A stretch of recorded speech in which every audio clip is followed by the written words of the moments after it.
Good afternoon.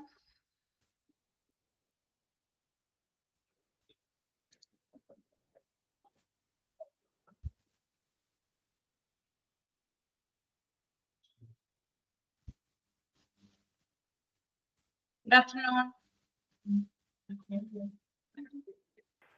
Good afternoon, ma'am. കഴിഞ്ഞ ക്ലാസ്സിൽ നമ്മൾ എവിടം വരെയായിരുന്നു പറഞ്ഞു നിർത്തിയത്?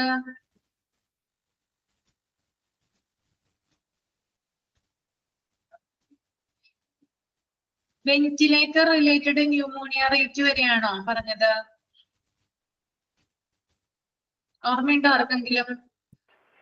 Z വരെ പറഞ്ഞോ? ഓക്കെ. Y വരെ?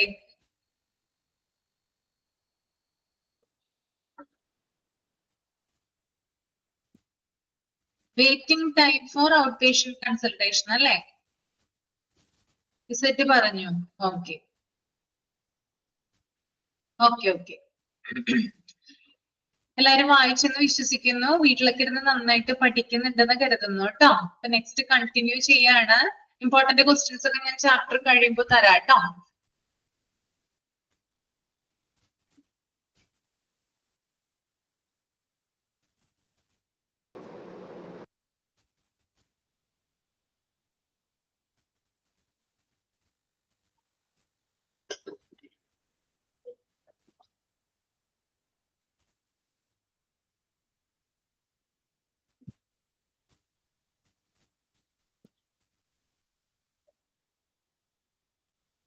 അടുത്തൊരു ഡബിൾ എ ആണ് waiting time for diagnostics.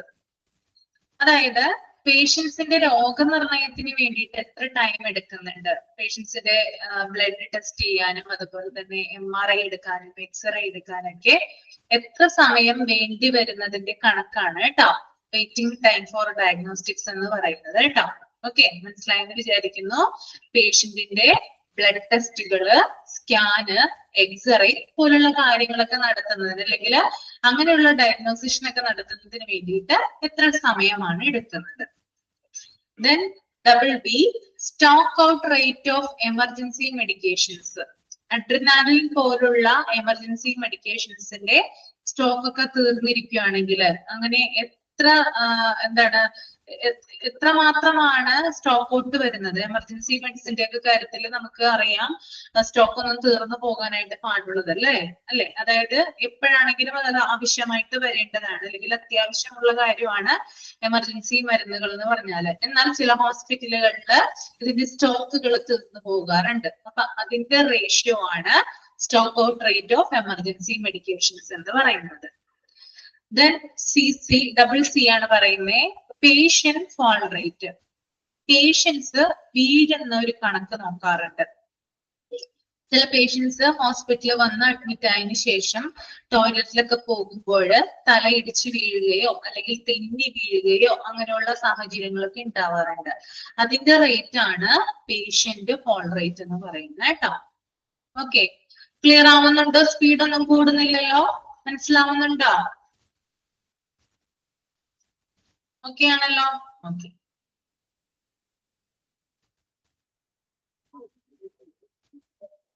Then DD, incidents of needle stick injuries. അതായത് പേഷ്യന്റെ കയ്യിൽ നമ്മൾ ക്യാനല കുത്തുമ്പോൾ പേഷ്യന്റിന്റെ ആ കൈ, അതായത് മെയിലാണല്ലോ ക്യാനല കുത്തുന്നത്, ചിലപ്പോ അവിടെ നിന്ന് അത് തെറിച്ച് നഴ്സുമാരുടെ ബോഡിയിൽ വരാറുണ്ട് അല്ലെങ്കിൽ അവരുടെ ദേഹത്ത് കുത്തിക്കൊള്ളാറുണ്ട്. സൂചിയും മറ്റുമൊക്കെ, അതായത് പേഷ്യന്റ് നമ്മൾ ഉപയോഗിക്കുന്ന സൂചി ചില സമയത്ത് അത് തെറിച്ചിട്ട് നഴ്സുമാരുടെ ബോഡിയിൽ കുത്തിക്കയറാറുണ്ട്. അല്ലെങ്കിൽ ബ്ലഡ് ഒക്കെ എടുക്കുമ്പോഴോ അല്ലെങ്കിൽ ഇഞ്ചക്ഷൻ എടുക്കുന്ന സമയത്തൊക്കെ ബ്ലഡ് ഒക്കെ തെറിച്ച്, അതായത് പേഷ്യന്റിന്റെ ഭാഗത്ത് നിന്നുണ്ടാവുന്ന ബ്ലഡ് ഒക്കെ തെറിച്ച് നഴ്സുമാരുടെ കണ്ണിൽ തെറിക്കുകയോ അല്ലെങ്കിൽ അവരുടെ മുറിവുള്ള ഭാഗങ്ങളിൽ സ്പ്രെഡ് ആവുകയോ ചെയ്യാറുണ്ട്. ഇങ്ങനെ ഉണ്ടാവുന്നത് മൂലം ഇന്ത്യയിൽ ഏറ്റവും കൂടുതൽ ആരോഗ്യ പ്രവർത്തകർക്ക് HIV ഉണ്ടാകാനുള്ള പ്രധാന സോഴ്സ് എന്ന് പറഞ്ഞാല് നീഡിൽ സ്റ്റിക്ക് ഇഞ്ചുറീസ് ആണ്. അതായത് സൂചി കുത്തിക്കയറുകയോ അല്ലെങ്കിൽ ബ്ലഡ് കണ്ണിൽ തെറിക്കുകയോ അങ്ങനെയുള്ള സംഭവങ്ങളിലൂടെയൊക്കെയാണ് HIV ഉണ്ടാകാനുള്ള പ്രധാന കാരണം. ഓക്കെ, അപ്പോ ആ ഒരു സംഭവം അതിന്റെ റേറ്റ് ആണ് അവിടെ പറയുന്നത് കേട്ടോ.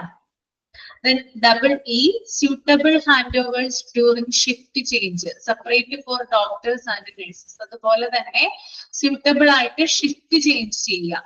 ഷിഫ്റ്റ് ചേഞ്ച് നല്ല രീതിയിൽ ചെയ്യാന്നുള്ളത് ഡോക്ടേഴ്സിനാണെങ്കിലും നഴ്സുമാർക്കാണെങ്കിലും സ്യൂട്ടബിൾ ആയിട്ടുള്ള രീതിയിൽ ഷിഫ്റ്റുകൾ ചേഞ്ച് ചെയ്യുക, ഡ്യൂട്ടീസ് ചേഞ്ച് ചെയ്യുക. Okay. Then complaints rate to medication prescription in capitals. അതുപോലെ തന്നെ മെഡിക്കേഷൻ പ്രിസ്ക്രിപ്ഷനിൽ വരുന്ന എന്തെങ്കിലും പരാതികൾ ഉണ്ടെങ്കിൽ അതുമായി ബന്ധപ്പെട്ടിട്ടുള്ള കാര്യങ്ങൾ അല്ലെങ്കിൽ അതിന്റെ റേറ്റ് ഇവിടെ നോക്കുന്നുണ്ട്. ഇത്രയും പറഞ്ഞതിൽ എന്തെങ്കിലും ഡൗട്ട് ഉണ്ടോ? ഡബിൾ എ വരെ പറഞ്ഞിട്ടുണ്ടായിരുന്നു. ഡൗട്ട് ഉണ്ടോ? മനസ്സിലായില്ലേ? അടുത്തത് പറഞ്ഞോട്ടെ. കണ്ടിന്യൂ ചെയ്യാലോ? ഒന്നുകൂടി പറയണോ?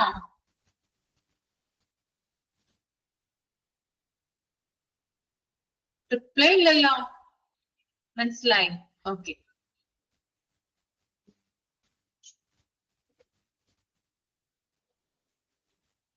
എങ്ങനെയാണ് ഷോർട്ടായി പറയുന്നത്?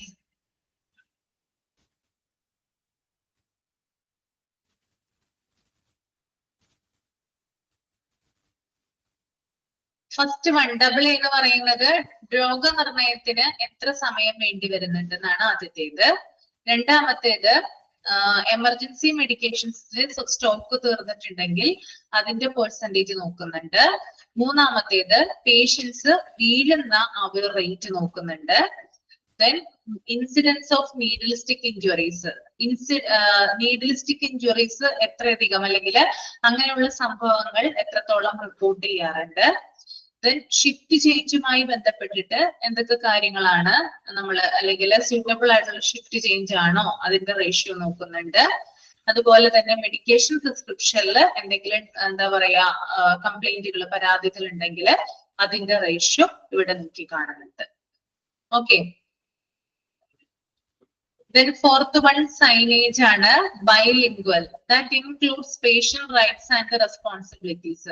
പേഷ്യന്റിന്റെ റൈറ്റ്സിനെ കുറിച്ചും റെസ്പോൺസിബിലിറ്റീസിനെ കുറിച്ചും രണ്ട് ലാംഗ്വേജിലാണ് നമ്മൾ പേഷ്യന്റിന് അവയർനെസ് കൊടുക്കുക. നമ്മളിപ്പോ കേരളത്തിലായതുകൊണ്ട് ഒന്ന് നമ്മുടെ റീജിയണൽ ലാംഗ്വേജ് എന്ന് പറഞ്ഞാൽ മലയാളമാണ്, രണ്ട് ഒഫീഷ്യൽ ലാംഗ്വേജ് ആയിട്ടുള്ള ഇംഗ്ലീഷ് ആണ്. ഈ രണ്ട് ലാംഗ്വേജില് നമ്മള് പേഷ്യന്റിന് റൈറ്റ്സും അവരുടെ റൈറ്റ്സിനെ കുറിച്ചും റെസ്പോൺസിബിലിറ്റീസിനെ കുറിച്ചും അവയർനെസ് കൊടുക്കുന്നതായിരിക്കും കേട്ടോ. അതിനെയാണ് സൈനേജ് എന്ന് പറയുന്നത്. ഓക്കെ. ഇപ്പൊ വേറെ സ്റ്റേറ്റ് ആണെങ്കിൽ തമിഴ്നാട്, കർണാടക പോലുള്ള സ്റ്റേറ്റുകളാണെങ്കിൽ അവരുടെ റീജിയണൽ ലാംഗ്വേജിലാണ് അവരുടെ ഹോസ്പിറ്റലുകളിൽ യൂസ് ചെയ്യുക. അതാണ് വ്യത്യാസം. Then fifth one, staff training record. സ്റ്റാഫുകളുടെ റെക്കോർഡുകള് ട്രെയിനിങ് റെക്കോർഡുകളുമായി ബന്ധപ്പെട്ട് അല്ലെങ്കിൽ അവരുടെ റെക്കോർഡുകൾ സൂക്ഷിക്കുന്നതിന്റെ റേഷ്യോ, എത്രമാത്രം ഹോസ്പിറ്റലുകളിൽ സ്റ്റാഫുകളുടെ ട്രെയിനിങ് റെക്കോർഡ് സൂക്ഷിക്കുന്നുണ്ട് അതിന്റെ പെർസെന്റേജ് നോക്കി കാണുന്നുണ്ട്. Then sixth one, staff immunization. അതായത് ഹോസ്പിറ്റലിൽ വർക്ക് ചെയ്യുന്ന സ്റ്റാഫുകൾക്ക് എത്രമാത്രം വാക്സിൻസ് പ്രൊവൈഡ് ചെയ്യുന്നുണ്ട്, അതായത് ഇമ്മ്യൂണൈസേഷന്റെ ഭാഗം അല്ലെങ്കിൽ ഇമ്മ്യൂണിറ്റിയുടെ ഭാഗമായിട്ട് എത്രമാത്രം വാക്സിൻസ് അവർക്ക് പ്രൊവൈഡ് ചെയ്യുന്നുണ്ട് എന്നതിന്റെ റേഷ്യോ ഇവിടെ നോക്കുന്നുണ്ട്. Then seventh one, statutory requirements. Statutory requirements എന്ന് പറഞ്ഞാല് ഗവൺമെന്റ് ഓഫ് ഇന്ത്യയുടെ കീഴിൽ ഓരോ ഹോസ്പിറ്റലിലും ഫോളോ ചെയ്യേണ്ട ചില റൂൾസ് ആൻഡ് പ്രൊസീജിയേഴ്സ് ഉണ്ട്, ചില നിയമാവലികൾ ഉണ്ട്. ഈ നിയമാവലികള് ഹോസ്പിറ്റലുകളിൽ ശരിയായ രീതിയിൽ ഫോളോ ചെയ്യുന്നുണ്ടോ എന്നതിന്റെ റേഷ്യോ ആണ് സ്റ്റാറ്റ്യൂട്ടറി റിക്വയർമെന്റ്സ് എന്ന് പറഞ്ഞാൽ കേട്ടോ. ഓക്കെ. ഇപ്പൊ സൈനേജ് എന്ന് പറഞ്ഞാൽ എന്താണ്? രണ്ട് ഭാഷകളിൽ അല്ലെങ്കിൽ ഒന്ന് ഒഫീഷ്യൽ ലാംഗ്വേജ്, രണ്ട് റീജിയണൽ ലാംഗ്വേജിൽ എന്ത് ചെയ്യുന്നു? പേഷ്യന്റ് അവയർനെസ് കൊടുക്കുന്നു. രണ്ടാമത്തത് സ്റ്റാഫ് ട്രെയിനിങ് റെക്കോർഡുമായി ബന്ധപ്പെട്ടുള്ള രേഖകൾ സൂക്ഷിക്കുന്നുണ്ടോ അതിന്റെ റെക്കോർഡ്, അതിന്റെ റേഷ്യോ നോക്കുന്നു. മൂന്നാമത്തത് സ്റ്റാഫിന്റെ ഇമ്മ്യൂണൈസേഷനുമായി ബന്ധപ്പെട്ടിട്ടുള്ള കാര്യങ്ങൾ അതിന്റെ റേഷ്യോ നോക്കാറുണ്ട്. സ്റ്റാറ്റ്യൂട്ടറി റിക്വയർമെന്റ്സ് എന്ന് പറഞ്ഞാൽ ലോസ് ആൻഡ് റെഗുലേഷൻസ് ആണ്. അത് ഗവൺമെന്റ് ഓഫ് ഇന്ത്യ പറയുന്നത് പ്രകാരമാണോ ഹോസ്പിറ്റൽസ് പ്രവർത്തിക്കുന്നത് എന്നതിനെ അടിസ്ഥാനപ്പെടുത്തിയിട്ടാണ് അത് പറയുന്നത്. ഓക്കെ. എട്ടാമത്തത് hospital wide internal audit to be managed once in 6 months. 6 മാസത്തിൽ ഒരിക്കൽ ഹോസ്പിറ്റലില് ഇന്റേണൽ ഓഡിറ്റ് നടത്തിയിരിക്കണം. ഓഡിറ്റ് എന്ന് പറയുന്ന ചാപ്റ്റർ നമ്മൾ പഠിക്കും. അതിനകത്ത് എന്താണ് ഇന്റേണൽ ഓഡിറ്റ് എന്ന് നമ്മൾ പഠിക്കുന്നുണ്ട്. അപ്പൊ ഇന്റേണൽ ഓഡിറ്റ് എന്ന് പറഞ്ഞാല് 6 months ഒരിക്കലെങ്കിലും ഇന്റേണൽ ഓഡിറ്റ് ഹോസ്പിറ്റലിൽ നടപ്പിലാക്കിയിരിക്കണം എന്നുകൂടി ഇവിടെ പറയുന്നുണ്ട്. അതുപോലെ തന്നെ 2 quality improvement projects in A year, ഒരു വർഷത്തില് ക്വാളിറ്റി ഇംപ്രൂവ്മെന്റുമായി ബന്ധപ്പെട്ടിട്ടുള്ള 2 പ്രൊജക്ട് എങ്കിലും ഒരു ഹോസ്പിറ്റല് നടപ്പിലാക്കിയിരിക്കണം. 2 പദ്ധതികളെങ്കിലും അല്ലെങ്കിൽ ഗുണനിലവാരവുമായി ബന്ധപ്പെട്ടിട്ടുള്ള 2 പദ്ധതികളെങ്കിലും hospital നടപ്പിലാക്കിയിരിക്കണം. Then 10th one, incident report management which consists of identification, reporting, reviewing and action on medicines. This could consist of near miss, sentinel event, adverse events. അതായത് ഏതെങ്കിലും ഒരു ഇൻസിഡന്റുമായി ബന്ധപ്പെട്ടിട്ട് ആ ഇൻസിഡന്റ് ഐഡന്റിഫിക്കേഷൻ നടത്തുകയോ അല്ലെങ്കിൽ റിപ്പോർട്ട് ചെയ്യുകയോ റിവ്യൂ ചെയ്യുകയോ ചെയ്യാം അല്ലെ. നമ്മളിപ്പോ ഒരു ഇൻസിഡന്റ് ഹോസ്പിറ്റലിൽ എന്തെങ്കിലും ഒരു ഇൻസിഡന്റ് നടന്നു കഴിഞ്ഞാല് ഉടനെ നമ്മൾ എന്താണ് ആ ഇൻസിഡന്റ് എന്താണെന്ന് തിരിച്ചറിയുകയും അതിനെ റിപ്പോർട്ട് ചെയ്യുകയും അതിനെ റിവ്യൂ ചെയ്യുകയും ചെയ്യും അല്ലെ. ഫോർ എക്സാമ്പിൾ ഇവിടെ പറയുന്നുണ്ട് നിയർ മിസ്സുമായി ബന്ധപ്പെട്ട കാര്യം. നിയർ മിസ് എന്താണ്? ഞാൻ കഴിഞ്ഞ ക്ലാസ്സിൽ പറഞ്ഞതാണ്. എന്താണ് നിയർ മിസ്? ഒന്ന് കമന്റ് ചെയ്തേ. എന്താണ് നിയർ മിസ്? നിയർ മിസ് എന്താണ്? നിയർ മിസ് കഴിഞ്ഞ ക്ലാസ്സിൽ എക്സാമ്പിൾ സഹിതം പറഞ്ഞു തന്നിട്ടുണ്ടായിരുന്നു.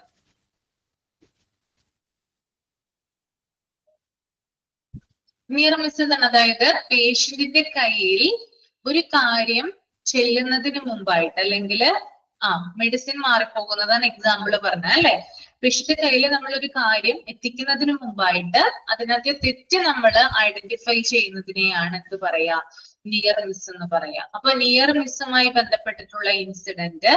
Then sentinel event, adverse event. Sentinel event എന്താണെന്ന് നമ്മൾ താഴെ പഠിക്കുന്നതായിരിക്കും കേട്ടോ. അപ്പൊ പറഞ്ഞുതരാം.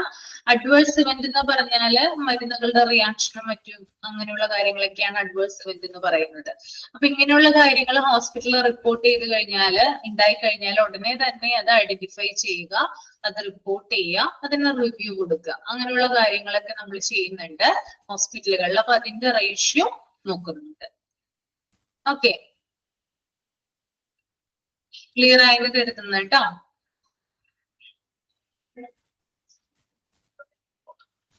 അടുത്തത് ക്വാളിറ്റി ഇൻഡിക്കേറ്റേഴ്സ് ആണ്. Quality indicators are otherwise called key performance indicators. Quality refers to the degree of adherence to pre-established criteria or standards. Indicators a statistical measure of the performance of function, system or process over a period of time. അതായത് quality indicators എന്ന് പറയുന്നത് എന്താണ്? അതിനെ നമുക്ക് key performance indicators എന്ന് കൂടി വിളിക്കാവുന്നതാണ്. Okay, എന്താണ് ഇതിന്റെ പ്രത്യേകത?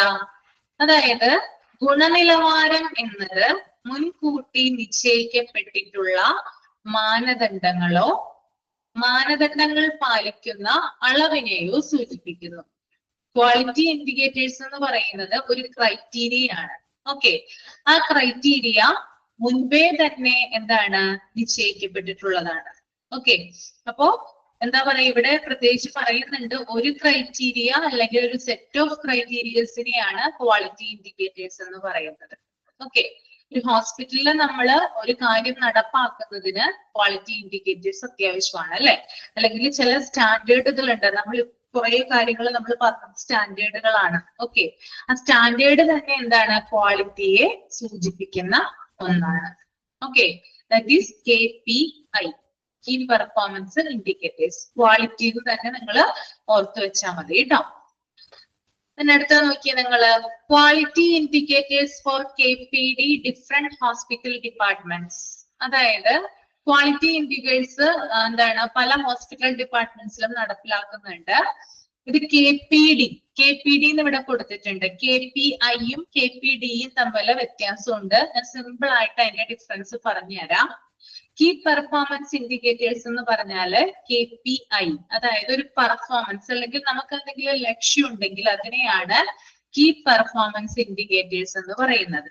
ഓക്കെ, നമുക്ക് എന്തെങ്കിലും ലക്ഷ്യമുണ്ടെങ്കിൽ അതിനെ എന്ത് പറയുന്നു? കീ പെർഫോമൻസ് ഇൻഡിക്കേറ്റേഴ്സ് എന്ന് പറയുന്നു. ഇനി KPD എന്താണെന്ന് നോക്കാം. KPD എന്ന് പറഞ്ഞാല് കീ പെർഫോമൻസ് ഡ്രൈവർ ആണ്. കീ പെർഫോമൻസ് ഡ്രൈവറിനെയാണ് KPD എന്ന് പറയാ. KPI അഥവാ കീ പെർഫോമൻസ് ഇൻഡിക്കേറ്റേഴ്സ് നടപ്പിലാക്കാനുള്ള എഫേർട്ടിനെയാണ് KPD എന്ന് പറയുന്നത് കേട്ടോ. ഓക്കെ, അപ്പൊ നിങ്ങൾക്കൊരു ലക്ഷ്യം ഉണ്ടെന്ന് വിചാരിക്കാം. നിങ്ങൾക്ക് ഹോസ്പിറ്റലില് വലിയൊരു പൊസിഷനിൽ ജോലി ചെയ്യണം എന്നാണ് നിങ്ങളുടെ ലക്ഷ്യം എന്ന് വിചാരിക്കുക. അതാണ് കീ പെർഫോമൻസ് ഇൻഡിക്കേറ്റർ. ഇനി നിങ്ങൾ അതിന് വേണ്ടിയിട്ട് നന്നായിട്ട് എഫേർട്ട് എടുക്കുന്നു, നിങ്ങൾ നന്നായിട്ട് പഠിക്കുന്നു, മോക്ക് ടെസ്റ്റുകൾ ചെയ്യുന്നു, അങ്ങനെയുള്ള കാര്യങ്ങളൊക്കെ നിങ്ങൾ ചെയ്യുന്നുണ്ട്. ദാറ്റ് ഈസ് KPD, അതായത് കീ പെർഫോമൻസ് ഡ്രൈവർ. ക്ലിയർ ആണോ?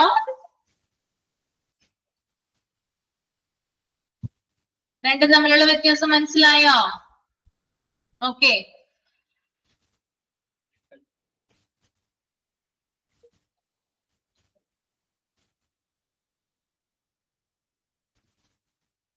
പറഞ്ഞുതരാം.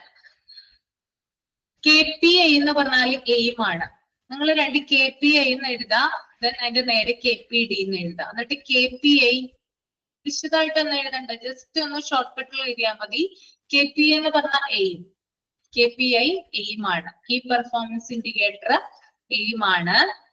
Then KPD key performance driver എന്ന് പറഞ്ഞു കഴിഞ്ഞാല് ലക്ഷ്യം നടപ്പിലാക്കാനുള്ള അല്ലെങ്കിൽ ആ ഒരു ലക്ഷ്യത്തിൽ എത്തിച്ചേരാനുള്ള എഫേർട്ടിനെയാണ് കീ പെർഫോമൻസ് ഡ്രൈവർ എന്നതുകൊണ്ട് ഉദ്ദേശിക്കുന്നത്.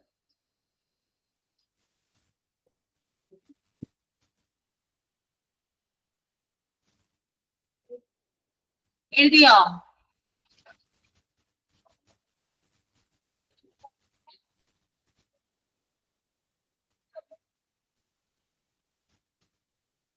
ഇനി നോക്കി, നിങ്ങൾ പല ഡിപ്പാർട്ട്മെന്റിലായിട്ട് ഇങ്ങനെയുള്ള KPD പെർഫോം ചെയ്യുന്നുണ്ട്. ഇപ്പൊ നഴ്സിംഗ് ഡിപ്പാർട്ട്മെന്റിൽ നഴ്സിംഗ് എഡ്യൂക്കേറ്ററുടെ സൂപ്പർവിഷനിലാണ് ഇങ്ങനെയുള്ള കാര്യങ്ങൾ നടക്കുന്നത്. അപ്പൊ എന്തൊക്കെയാണ് നമുക്ക് നോക്കാം. നമ്മൾ മുന്നേ പഠിച്ച കാര്യങ്ങൾ തന്നെയാണ് ഇതിനകത്ത് വരുന്നത് കേട്ടോ. Okay, first one, time for initial evaluation of inpatient indoor patients. അതായത് ഇൻപേഷ്യന്റ് അല്ലെങ്കിൽ ഇൻഡോർ പേഷ്യൻസിന്റെ ഇനീഷ്യൽ ഇവാലുവേഷന് എത്ര സമയം എടുക്കുന്നുണ്ട്? ഇനീഷ്യൽ ഇവാലുവേഷൻ എന്ന് പറഞ്ഞാൽ അറിയാം, BP അസസ്മെന്റിന് എത്ര സമയം, പൾസ് റേറ്റ് നോക്കുന്നതിനുള്ള സമയം, ഇതിനൊക്കെ എത്ര ടൈം വേണ്ടി വരുന്നുണ്ട്. ഓക്കെ, രണ്ടാമത്തെ point, percentage of inpatient cases in which nursing care plan is documented. അതായത് ഇൻപേഷ്യന്റ് ആയിട്ടുള്ള വ്യക്തികൾ ഉണ്ടാവുമല്ലോ, അഡ്മിറ്റ് ആയിട്ടുള്ള പേഷ്യൻസില് എത്ര പേർക്ക് നഴ്സിംഗ് കെയർ പ്ലാൻ ഡോക്യുമെന്റ് ചെയ്യുന്നുണ്ട്. അതായത് നഴ്സുമാര് കൊടുക്കുന്ന കെയർ ഉണ്ടല്ലോ, അത് കറക്റ്റ് ആയിട്ട് റെക്കോർഡിക്കലി രേഖപ്പെടുത്തുന്നുണ്ട്. അതിന്റെ റേഷ്യോ ആണ് കേട്ടോ. അഡ്മിറ്റ് ആവുന്ന പേഷ്യൻസിന്റെ വിവരങ്ങൾ, അവർക്ക് കൊടുക്കുന്ന കെയറുകള് റെക്കോർഡിക്കലി എത്ര പേര്, എത്ര പെർസെന്റേജ് രേഖപ്പെടുത്തി വെക്കുന്നുണ്ട്. മൂന്നാമത്തത്, പെർസെന്റേജ് ഓഫ് മെഡിക്കേഷൻ എറർ. അതായത് മെഡിസിനിൽ എന്തെങ്കിലും എറർ ഉണ്ടെങ്കിൽ അതിന്റെ പെർസെന്റേജ് ഇവിടെ നോക്കുന്നുണ്ട്, രോഗികൾക്ക് കൊടുക്കുന്ന മെഡിസിനിൽ എറർ സംഭവിച്ചാൽ. Okay, then fourth one, number of sentinel events reported, gathered and examined within the defined time frame.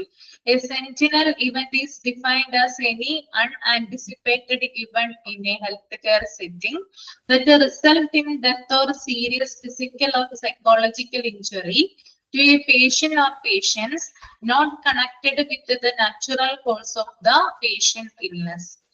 ഇനി നമുക്ക് നോക്കാം എന്താണ് sentinel event. What is mean by sentinel event എന്ന് ചോദിച്ചാൽ നമുക്ക് പറയാൻ പറ്റണം. ഫോർ എക്സാമ്പിൾ പറയാം, ഒരു പേഷ്യന്റ് വയറുവേദനയായിട്ട് ഹോസ്പിറ്റലിൽ വന്നെന്ന് വിചാരിക്കുക. അയാളുടെ രോഗകാരണം എന്ന് പറഞ്ഞാൽ വയറുവേദനയാണ്. കുറച്ചു കഴിഞ്ഞ് അയാൾ ടോയ്ലറ്റിൽ പോയപ്പോൾ അയാൾ തല ഇടിച്ചവിടെ വീണു, അയാൾക്ക് മരണം സംഭവിച്ചു. That is sentinel event. അതായത് രോഗി വന്ന കാരണം കൊണ്ടല്ലാതെ രോഗിക്ക് മരണം സംഭവിക്കുകയോ അല്ലെങ്കിൽ മറ്റെന്തെങ്കിലും അപകടങ്ങൾ ഉണ്ടാകുന്നതിനെയോ അല്ലെങ്കിൽ ഇഞ്ചുറീസ് ഉണ്ടാകുന്നതിനെയോ ആണ് നമ്മൾ സെന്റിനൽ ഇവന്റ് എന്ന് പറയാ കേട്ടോ. ഇപ്പൊ രോഗികൾ ചിലപ്പോ ചുമയായിട്ടോ പനിയായിട്ടോ അല്ലെങ്കിൽ ഛർദിയായിട്ടോ വയറുവേദനയായിട്ടോ ഒക്കെ വരാം അല്ലെ. ഈ കാരണങ്ങൾ കൂടാതെ ഹോസ്പിറ്റലിന്റെ ഭാഗത്ത് നിന്ന് ഉണ്ടാകുന്ന എന്തെങ്കിലും ഒരു ഇറവ് മൂലം പേഷ്യന്റ് ഡെത്ത് ആവുകയാണെങ്കിൽ നമുക്കതിന് സെന്റിനൽ ഇവന്റ് എന്ന് പറയാം. പ്രോപ്പർ ആയിട്ട് ബൈസ്റ്റാൻഡർ ഉണ്ടായിരുന്നെങ്കിൽ ചിലപ്പോൾ ആ പേഷ്യന്റിന് ഡെത്ത് സംഭവിക്കില്ലായിരുന്നു അല്ലെ. ചിലപ്പോൾ തനിയെ പോയിട്ട് കാരണം ബാലൻസ് ഉണ്ടാവില്ല, വയറുവേദനയൊക്കെ ആയിട്ട് വന്നാണ് ശരിക്കും വരെയൊക്കെ നടക്കാനൊന്നും പറ്റിയെന്ന് വരില്ല, ചിലപ്പോൾ ബാലൻസ് തെറ്റി വീണെന്നിരിക്കാം. അപ്പൊ അതുകൊണ്ടാണ് അവിടെ മരണം സംഭവിച്ചത്. ബൈസ്റ്റാൻഡർ കൂടി ഉണ്ടായിരുന്നെങ്കിൽ അവിടെ മരണം സംഭവിക്കില്ലായിരുന്നു അല്ലെ. അപ്പൊ ഹോസ്പിറ്റലിന്റെ ഭാഗത്തു നിന്നുള്ള വീഴ്ചയാണ് അവിടെ കാണിക്കുന്നത്. ഓക്കെ, സെന്റിനൽ ഇവന്റ് എന്താണെന്ന് മനസ്സിലായോ? ക്ലിയർ ആണോ?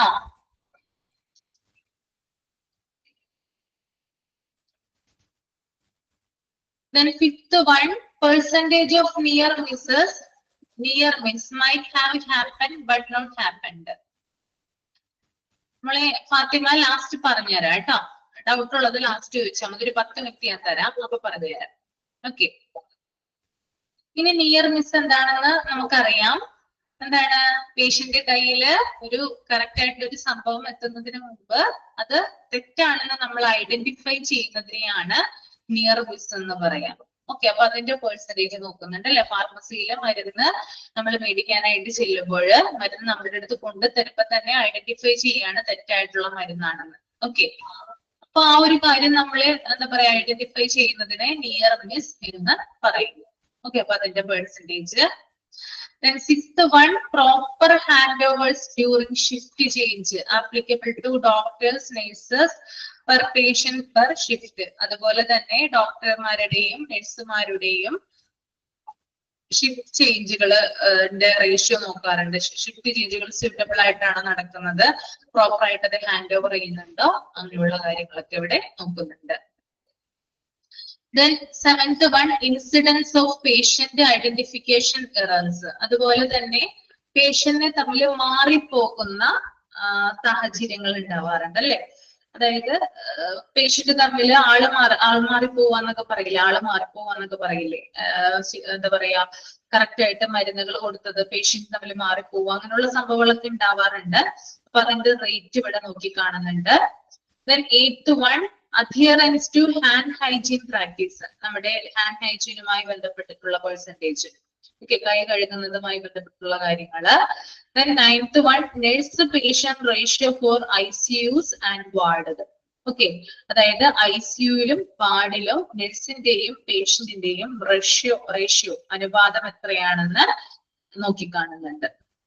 ഓക്കെ, അപ്പൊ ഇത്രയുമാണ് നഴ്സിംഗ് ഡിപ്പാർട്ട്മെന്റില് ഉള്ള ഒരു KPD എന്ന് നമുക്ക് പറയാനായിട്ട് സാധിക്കും കേട്ടോ. ഇനി നമുക്ക് infection control, ICN nurse. Infection control എന്ന് പറഞ്ഞാൽ അനുപാത നിയന്ത്രണം അല്ലെ. ആ ഒരു ഡിപ്പാർട്ട്മെന്റ് അല്ലെങ്കിൽ ആ ഒരു കമ്മിറ്റിയില് അല്ലെങ്കിൽ ആ ഒരു ഏരിയയില് എന്തൊക്കെയാണ് ICN നഴ്സ് എന്ന് പറഞ്ഞാല് ഇൻഫെക്ഷൻ കൺട്രോൾ നഴ്സ് ആണ്. അവരുടെ സൂപ്പർവിഷനിൽ എന്തൊക്കെ കാര്യങ്ങളാണ് നമ്മൾ ശ്രദ്ധിക്കേണ്ടത്, എന്തൊക്കെ പെർസെന്റേജും കാര്യങ്ങളാണ് നമ്മൾ നോക്കേണ്ടത് നോക്കാം. ഫസ്റ്റ് വൺ IPD ആണ്, inpatient department. Incidents of blood body fluid exposures. അതായത് IPDയിൽ അതായത് അഡ്മിറ്റ് ആകുന്ന രോഗികളുടെ പക്കൽ നിന്ന് എത്രമാത്രം ബ്ലഡ് ഫ്ലൂയിഡ് വഴി ഇൻഫെക്ഷൻ ഉണ്ടാവാറുണ്ട്. അഡ്മിറ്റ് ആയിട്ടുള്ള പേഷ്യൻസ് നമുക്കറിയാം അവരുടെ ബ്ലഡ് വഴിയോ അല്ലെങ്കിൽ അവരുടെ ഫ്ലൂയിഡ്സ് വഴിയോ എന്ത് ചെയ്യാം, മറ്റുള്ളവരിലേക്ക് രോഗം പകരാം. IPDയിൽ വരുന്ന പേഷ്യൻസിന്റെ പക്കൽ നിന്ന് എത്രമാത്രം ഇൻഫെക്ഷൻ ഉണ്ടാകുന്നു എന്നുള്ള ആ ഒരു റേറ്റ് ഇവിടെ നോക്കുന്നുണ്ട്. Then second one, OPD, incidence of blood body fluid exposures. അതുപോലെ തന്നെ OPDയിൽ വരുന്ന പേഷ്യന്റെ പക്കൽ നിന്നും എത്രമാത്രം ബ്ലഡിൽ നിന്ന് അല്ലെങ്കിൽ ഫ്ലൂയിഡിൽ നിന്ന് ഇൻഫെക്ഷൻ ഉണ്ടാകുന്നുണ്ട് എന്നതിന്റെ റേറ്റ് നോക്കുന്നുണ്ട്. ഓക്കെ, ഇത്രയും വരെ പറഞ്ഞത് ക്ലിയർ അല്ലേ? ഇൻഫെക്ഷൻ കൺട്രോളില് ആരെങ്കിലും വിട്ടൊന്നും പോയിട്ടില്ലല്ലോ എഴുതാനായിട്ട്?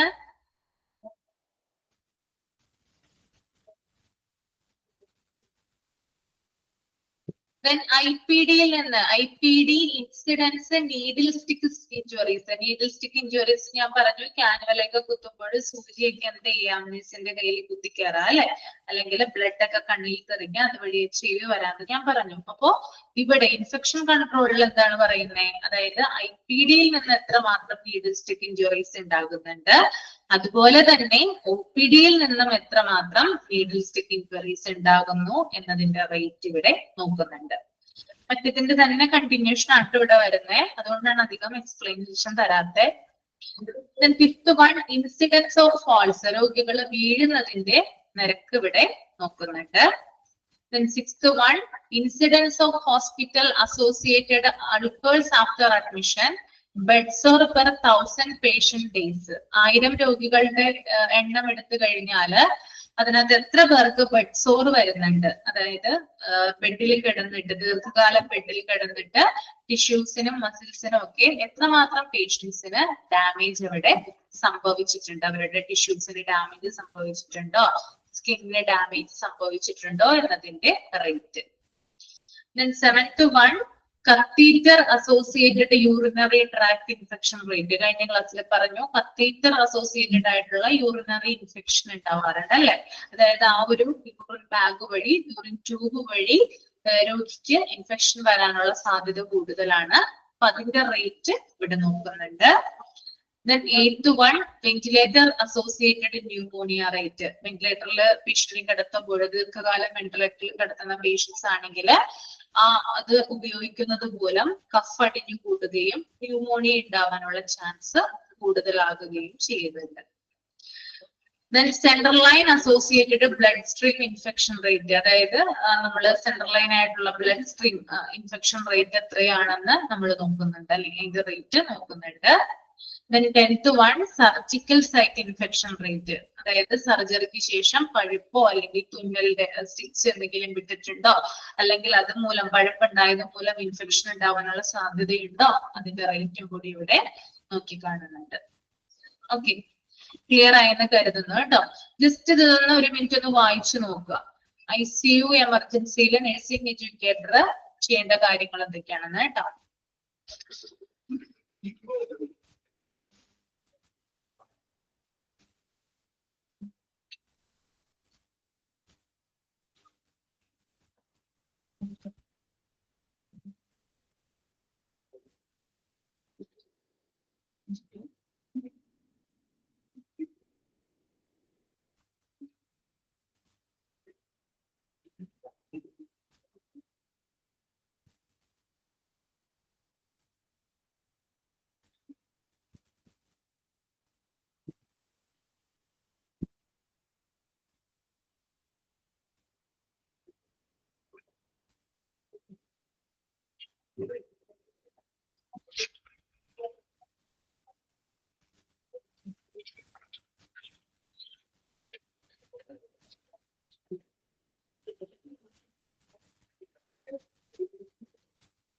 ഓക്കെ, നോക്കാം കേട്ടോ. ICU emergency. ഫസ്റ്റ് വൺ വരുന്നത് time for initial evaluation of emergency patient. Emergency patient വന്നു കഴിഞ്ഞാല് അവരെ എത്ര സമയം കൊണ്ട് അവരുടെ ഇനീഷ്യൽ ഇവാലുവേഷൻ കംപ്ലീറ്റ് ആകുന്നുണ്ട് എന്നതിന്റെ റേറ്റ് അല്ലെങ്കിൽ അതിന്റെ റേഷ്യോ ഇവിടെ നോക്കുന്നുണ്ട് കേട്ടോ. അത്യാഹിത വിഭാഗത്തിൽ ഒരു പേഷ്യന്റിനെ കൊണ്ടുവന്നു കഴിഞ്ഞാൽ എത്രയും പെട്ടെന്ന് അവർക്ക് ട്രീറ്റ്മെന്റ് കൊടുക്കണം അല്ലെ, അതിന് വേണ്ടിയിട്ട് എത്രയും പെട്ടെന്ന് അവരുടെ ഇനീഷ്യൽ ഇവാലുവേഷൻ കംപ്ലീറ്റ് ചെയ്യേണ്ടതുണ്ട്. അപ്പൊ അത് പ്രോപ്പർ ആയിട്ടാണ് നടക്കുന്നത്, അതിന്റെ റേഷ്യോ. രണ്ടാമത്തത് return to the emergency department within 72 hours with similar presenting complaints. അത്യാഹിത വിഭാഗത്തിൽ അല്ലെങ്കിൽ എമർജൻസി ഡിപ്പാർട്ട്മെന്റിൽ വരുന്ന പേഷ്യൻസ് സിമിലർ കംപ്ലൈന്റുമായിട്ട് 72 മണിക്കൂറിനുള്ളിൽ അവിടെ നിന്ന് തിരിച്ചു പോകുവാണെങ്കിൽ അതിന്റെ റേറ്റ് കൂടി ഇവിടെ നോക്കുന്നുണ്ട്. Okay, then third one, reintubation rate. ഒന്ന് അണ്ടർലൈൻ ചെയ്യാം കേട്ടോ.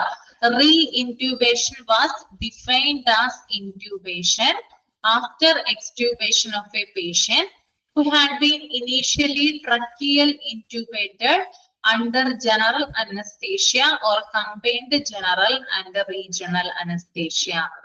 Okay, അതായത് അനസ്തേഷ്യ കൊടുക്കുന്ന സമയത്ത് പേഷ്യന്റിനെ പ്രോപ്പർ ആയിട്ട് എന്ത് ചെയ്യാൻ പറ്റില്ല, ബ്രെത്ത് ചെയ്യാനായിട്ട് സാധിച്ചെന്ന് വരില്ല അല്ലെ. അങ്ങനെയുള്ള കേസുകളിലൊക്കെ നമ്മൾ വെന്റിലേറ്റർ പ്രൊവൈഡ് ചെയ്യും പേഷ്യന്റിന്. വെന്റിലേറ്ററിൽ നമ്മൾ പേഷ്യന്റിനെ ആക്കുമ്പോൾ എന്താന്ന് വെച്ചാല് വെന്റിലേറ്ററിൽ അനസ്തേഷ്യ കൊടുക്കുന്ന സമയത്ത് നമ്മൾ ശരിയായിട്ടുള്ള ഓക്സിജൻ മാസ്ക് അങ്ങനെയുള്ള കാര്യങ്ങളൊക്കെ ഉപയോഗിക്കുന്നു. ദെൻ അതിനുശേഷം പേഷ്യന്റ് ഒന്ന് റിക്കവർ ആയെന്ന് നമുക്ക് ഉറപ്പ് തോന്നുമ്പോൾ അത് റിമൂവ് ചെയ്യുന്നു അല്ലെ. ഓക്കെ, അങ്ങനെയല്ലേ ഉണ്ടാവാറ്. ഇപ്പൊ നിങ്ങൾക്ക് അത് വേണ്ട, ഒരു രോഗം വന്നെന്ന് വിചാരിക്കാം, നിങ്ങൾക്ക് ശ്വസിക്കാൻ പറ്റുന്നില്ല, അപ്പൊ നിങ്ങൾക്ക് ഓക്സിജൻ മാസ്ക് യൂസ് ചെയ്യുന്നു അല്ലെ. ഹോസ്പിറ്റൽസ് എന്ത് ചെയ്യുന്നു, ഓക്സിജൻ മാസ്ക് യൂസ് ചെയ്യുന്നുണ്ട്. ദെൻ നിങ്ങള് അരമണിക്കൂർ നല്ല രീതിയിൽ ശ്വസിക്കുന്നു, അതായത് ശ്വസനത്തിന്റെ ബുദ്ധിമുട്ട്, ബ്രീത്തിങ് ഡിഫിക്കൽറ്റി ഒക്കെ നിങ്ങൾക്ക് മാറി നിങ്ങൾ നോർമൽ ആയിട്ട് ബ്രെത്ത് ചെയ്യുന്നുണ്ട്. ഇത് കാണുമ്പോൾ എന്ത് ചെയ്യും, കുറച്ചു നേരം കഴിയുമ്പോൾ ആ മാസ്ക് ഒന്ന് മാറ്റും അല്ലെ. മാസ്ക് മാറ്റി ഒരു 10 മിനിറ്റ് കഴിയുമ്പോൾ വീണ്ടും നിങ്ങളുടെ നില ഗുരുതരമാവുകയാണ്, അല്ലെങ്കിൽ വീണ്ടും ആ പേഷ്യന്റ് നില ക്രിട്ടിക്കൽ ആവുകയാണ്. അപ്പൊ വീണ്ടും എന്ത് ചെയ്യും, ഓക്സിജൻ മാസ്ക് വെക്കും. അതിനെയാണ് റീ ഇൻറ്റ്യൂബേഷൻ എന്ന് പറയുന്നത്. ഇവിടെ പറയുന്നുണ്ട് ഇൻറ്റ്യൂബേഷൻ ആഫ്റ്റർ എക്സ്റ്യൂബേഷൻ. ഡെലിവറി ടൈമിൽ ഇങ്ങനെയായിരുന്നു, ഡെലിവറി ടൈമിൽ അങ്ങനെയാണ് ഉണ്ടാവുക കേട്ടോ. അതായത് നമ്മൾ എക്സ്റ്യൂബേഷന് ശേഷം, അതായത് മാസ്ക് നമ്മൾ റിമൂവ് ചെയ്തതിന് ശേഷം കണ്ടീഷൻ ക്രിട്ടിക്കൽ ആകുമ്പോൾ ഓപ്പറേഷനിലൊക്കെ ഇങ്ങനെ യൂസ് ചെയ്യാം. ഓപ്പറേഷൻ തിയേറ്ററിലൊക്കെ അനസ്തേഷ്യ കൊടുക്കുന്ന സമയത്ത് ഇങ്ങനെയാണ് എന്ത് ചെയ്യുക, അവര് പ്രൊവൈഡ് ചെയ്യുക കേട്ടോ. അപ്പോ ആദ്യം നമ്മൾ നോക്കും, പേഷ്യന്റ് കണ്ടീഷൻ ഓക്കെ ആണെന്ന് നോക്കിയിട്ടായിരിക്കും അത് റിമൂവ് ചെയ്യുക. പെട്ടെന്നായിരിക്കും പേഷ്യന്റ് നില വീണ്ടും ഗുരുതരമാകുന്നത്. അപ്പൊ വീണ്ടും നമ്മൾ എന്ത് ചെയ്യും, മാസ്ക് വയ്ക്കും. നമ്മൾ പല മൂവീസിലും അങ്ങനെ കണ്ടിട്ടില്ലേ, അതായത് പേഷ്യന്റ് ശ്വസിക്കാൻ വേണ്ടിയിട്ട് ആദ്യം ഒന്ന് റിമൂവ്, അത് ചിലവർ കൊല്ലാനൊക്കെ ശ്രമിക്കുന്ന സീനിലൊക്കെ നമുക്ക് കാണാനായിട്ട് സാധിക്കും. ആ മാസ്ക് മാറ്റുമ്പോൾ ശ്വാസം കിട്ടാതെ അവര് ഭയങ്കരമായിട്ട് വെപ്രാളപ്പെടുന്നത് കാണും അല്ലെ. ദെൻ വീണ്ടും അത് ഫിക്സ് ചെയ്യുമ്പോൾ നോർമൽ ആകുന്നു. That is intubation. ക്ലിയർ ആണോ? റീ ഇൻറ്റ്യൂബേഷൻ ഓക്കെ ആണോ? മനസ്സിലാവുന്നുണ്ടോ? ഓക്കെ, അപ്പൊ അതൊന്ന് അണ്ടർലൈൻ ചെയ്യാം കേട്ടോ. വാട്ട് ഈസ് റീ ഇൻറ്റ്യൂബേഷൻ എന്ന് ചോദിച്ചാല്, reintubation was defined as intubation after extubation. Okay, ഇനി നാലാമത്തത് ഓപ്പറേഷൻ തിയേറ്ററിൽ എന്തൊക്കെ കാര്യങ്ങൾ, അല്ലെങ്കിൽ അനസ്തേഷ്യയുമായി ബന്ധപ്പെട്ടിട്ട് എന്തൊക്കെ കാര്യങ്ങളാണ് ശ്രദ്ധിക്കേണ്ടത് നോക്കാം. First one, percentage modification of anaesthesia plan. അതായത് അനസ്തേഷ്യ പ്ലാനുമായി ബന്ധപ്പെട്ട് എന്തെങ്കിലും മോഡിഫിക്കേഷൻ വരുന്നുണ്ടെങ്കിൽ അതിന്റെ പെർസെന്റേജ് നോക്കണം. അനസ്തേഷ്യയുമായി ബന്ധപ്പെട്ട് എന്തെങ്കിലും ഒരു മോഡിഫിക്കേഷൻ വരാം. ചിലപ്പോൾ ഡോക്ടർ എത്താതെ ചിലപ്പോൾ സർജറി മാറ്റേണ്ടി വരാം അല്ലെ. അനസ്തേഷ്യ കൊടുത്താലാണ് ഓപ്പറേഷൻ ചെയ്യാൻ സാധിക്കുക അല്ലെ. ചിലപ്പോൾ സർജറി മാറ്റേണ്ടി വരാം, അല്ലെങ്കിൽ അനസ്തേഷ്യ കൊടുക്കുന്നതിന് മുമ്പായിട്ട് പേഷ്യന്റ് അൺഎക്സ്പെക്ടഡ് ആയിട്ട് എന്തെങ്കിലും ബിഹേവിയറോ അല്ലെങ്കിൽ എന്തെങ്കിലും കണ്ടീഷനോ കാര്യങ്ങളൊക്കെ ഉണ്ടെങ്കിൽ ചിലപ്പോ ആ ഒരു മോഡിഫിക്കേഷൻ വരുന്നതായിരിക്കും അനസ്തേഷ്യയില്. അപ്പൊ വട്ടെവർ അങ്ങനെയുള്ള കാര്യങ്ങൾ ഉണ്ടായിക്കഴിഞ്ഞാൽ അനസ്തേഷ്യയുടെ പ്ലാനില് മോഡിഫിക്കേഷൻ വരാവുന്നതാണ്. ഓക്കെ, അപ്പൊ അതിന്റെ റേഷ്യോ. രണ്ടാമത്തത്, percentage of unplanned ventilation following anaesthesia. അനസ്തേഷ്യക്ക് ശേഷം അൺപ്ലാനഡ് ആയിട്ട് വെന്റിലേഷൻ കൊടുക്കുകയാണ്, അല്ലെങ്കിൽ എന്താ പറയാ പേഷ്യന്റ് വെന്റിലേറ്ററിൽ ആവുകയാണ് ചെയ്യുന്നതെങ്കിൽ അതിനും എന്താണ്, അതിന്റെ ഒരു റേറ്റും കൂടി ഇവിടെ നോക്കിക്കാണുന്നുണ്ട്.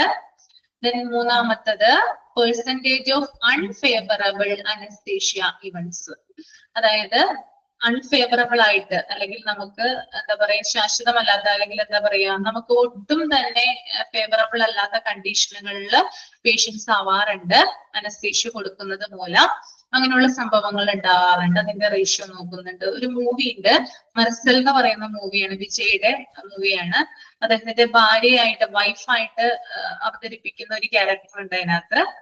അവർക്ക് ഒരു സീൻ ഉണ്ട് അതിനകത്ത്, അനസ്തേഷ്യ, അതായത് അനസ്തേഷ്യയുടെ ഡോസ് കൂടുന്നത് മൂലം അവരുടെ ബോഡി റിയാക്ട് ചെയ്യുന്ന ഒരു സീൻ അതിനകത്ത് നമുക്ക് കാണാനായിട്ട് സാധിക്കും. അതിനെ നമുക്ക് അൺഫേവറബിൾ അനസ്തേഷ്യ ഈവന്റ് ആയിട്ട് സിമിലർ ചെയ്യാവുന്നതാണ് കേട്ടോ. കണ്ടിട്ടുണ്ടോ ആ മൂവി നിങ്ങള്? അവരുടെ ബോഡി റിയാക്ട് ചെയ്യുന്നത് കണ്ടിട്ടുണ്ടോ അതിനകത്ത്?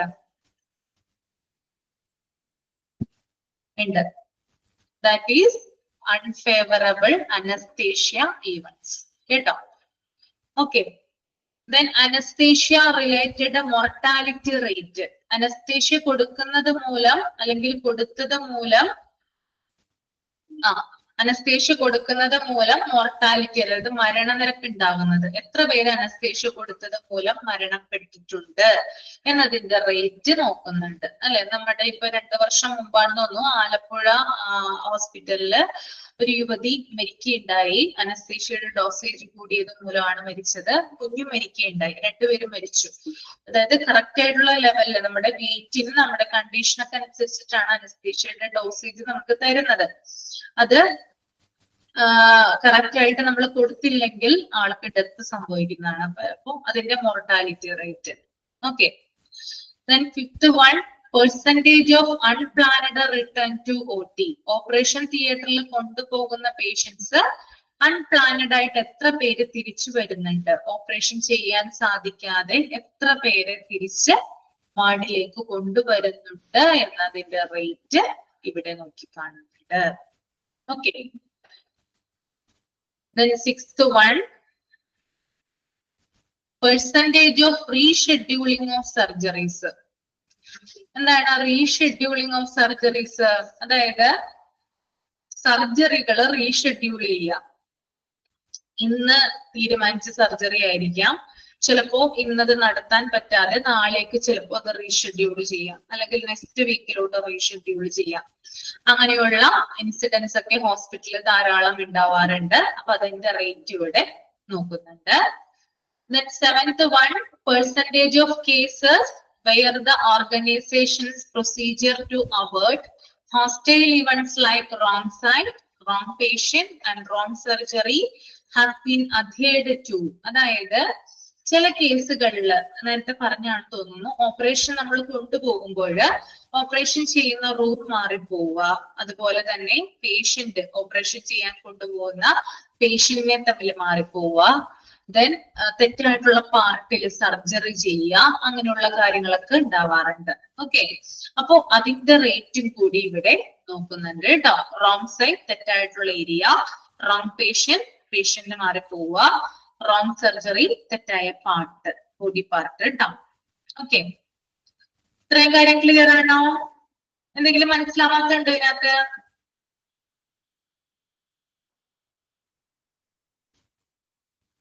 Okay, then 8th point, percentage of cases who received suitable prophylactic antibiotics within the specified time frame. അതുപോലെ തന്നെ നമ്മൾ പേഷ്യൻസിന് ആന്റിബയോട്ടിക്സ് ഒക്കെ കൊടുക്കുമ്പോൾ അത് കറക്റ്റ് ടൈമിനുള്ളിൽ കൊടുത്തു തീർക്കുന്നുണ്ടോ, കൊടുത്ത് തീർത്ത് കഴിഞ്ഞാല് പേഷ്യന്റ് റിക്കവർ ആവുന്നുണ്ടോ എന്നതിന്റെ റേറ്റ് നോക്കുന്നുണ്ട്. ആന്റിബയോട്ടിക്സ് ഒക്കെ കൊടുത്തു കഴിഞ്ഞാൽ ഒരു കോഴ്സ് ആണ് കൊടുക്കുന്നത് അല്ലെ, അത് കൊടുത്തു കഴിയുമ്പോൾ ശരിക്കും പറഞ്ഞാൽ രോഗം മാറേണ്ടതാണ്. അപ്പൊ അങ്ങനെയുള്ള കാര്യങ്ങൾ ഇവിടെ ചെക്ക് ചെയ്യുന്നുണ്ട്. Next, percentage of cases in which the planned surgery is altered intra-operatively. അതായത് പ്ലാൻഡ് ആയിട്ട് ചെയ്ത ഒരു സർജറി, അതായത് നേരത്തെ തന്നെ പ്ലാൻ ചെയ്ത് വെച്ചിട്ടുള്ള ഒരു സർജറി ചെയ്തുകൊണ്ടിരിക്കുന്ന സമയത്ത് ആ കേസ് സ്റ്റോപ്പ് ചെയ്യുക. സർജറി ചെയ്തുകൊണ്ടിരിക്കുകയാണ്, സർജൻ സർജറി ചെയ്തുകൊണ്ടിരിക്കുകയാണ്, പെട്ടെന്ന് പേഷ്യന്റിന് ശ്വസിക്കാൻ പറ്റുന്നില്ല, അല്ലെങ്കിൽ ഭയങ്കരമായിട്ട് ക്രിട്ടിക്കൽ സ്റ്റേജ് ആകുന്നു, അങ്ങനെ ഒരു ഘട്ടം വന്നു കഴിഞ്ഞാല് എന്ത് പറ്റും? സർജറി അവിടെ സ്റ്റോപ്പ് ചെയ്യും. ഓക്കെ, അതിനെയാണ് എന്ത് പറയാ? Altered intra operative surgery is altered intra operative എന്ന് പറയാ കേട്ടോ. അറ്റൻഡ് ചെയ്തുകൊണ്ടിരിക്കുന്ന സമയത്ത് തന്നെ അത് സ്റ്റോപ്പ് ചെയ്യാണ് എന്തെങ്കിലും ഒരു കാരണം കൊണ്ട്. Okay, then 10th one, re-exploration rate. re-exploration rate എന്ന് പറഞ്ഞാല് ചെയ്ത സർജറി തന്നെ വീണ്ടും ചെയ്യേണ്ടി വരുന്ന അവസ്ഥയാണ് എന്ത് പറയാ? റീഎക്സ്പ്ലോറേഷൻ റേറ്റ് എന്ന് പറയാം. നമ്മൾ കാണാറില്ല ന്യൂസിലൊക്കെ, സർജറി ചെയ്തുകൊണ്ടിരുന്നപ്പോൾ കത്രിക കുടുങ്ങുകയും കത്തി കുടുങ്ങി പോവുകയും സൂചി കുടുങ്ങി പോവുകയൊക്കെ ചെയ്യുന്ന വാർത്തകൾ നമ്മൾ ധാരാളം കാണാറുണ്ട് അല്ലെ. ഇങ്ങനെ ഉണ്ടാവുന്ന കേസുകളിൽ എന്ത് ചെയ്യാം? വീണ്ടും ആ പാർട്ട് സർജറി ചെയ്യേണ്ട അല്ലെങ്കിൽ ഓപ്പൺ ചെയ്യേണ്ട ഒരു അവസ്ഥ ഉണ്ടാവാറുണ്ട്. നിങ്ങൾ കണ്ടിട്ടില്ലേ? ന്യൂസിലൊക്കെ കണ്ടിട്ടില്ലേ? സർജറി ചെയ്ത് തൊന്നിക്കെട്ടി വെച്ചിരിക്കുന്ന ഒരു പാർട്ടിനെ, സ്റ്റിച്ച് ചെയ്ത് വെച്ചിരിക്കുന്ന ഒരു ബോഡി പാർട്ടിനെ വീണ്ടും എന്ത് ചെയ്യുന്നു? ഒരു കത്രിക, ഒരു സിസർ അതിനകത്ത് കുടുങ്ങിപ്പോയെന്ന് വിചാരിക്കാം. എന്ത് ചെയ്യണം? അത് എടുക്കണ്ടേ?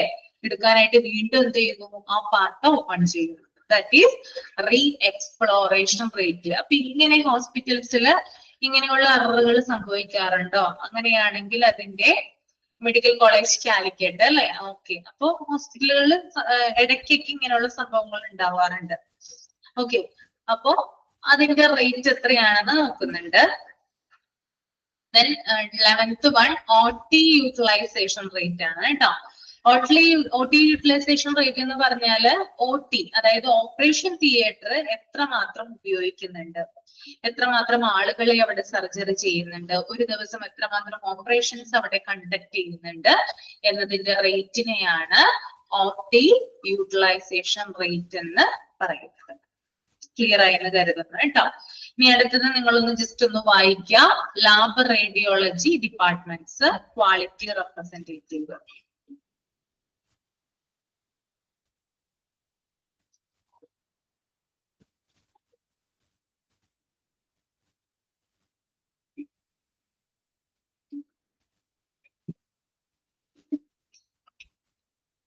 ഇതുവരെ എഴുതിയതിൽ പ്രധാനപ്പെട്ട പോയിന്റുകൾ മാത്രം ഞാൻ ഒന്ന് പറഞ്ഞുതരാം. ഒന്ന് അണ്ടർലൈൻ ചെയ്യാം. OT യൂട്ടിലൈസേഷൻ റേറ്റ് ഒന്ന് അണ്ടർലൈൻ ചെയ്യാം. അങ്ങനെ ചോദിക്കാം, what is mean by OT utilisation rate എന്ന് ചോദിച്ചാല് നിങ്ങൾക്ക് ആൻസർ എഴുതാനായിട്ട് പറ്റണം.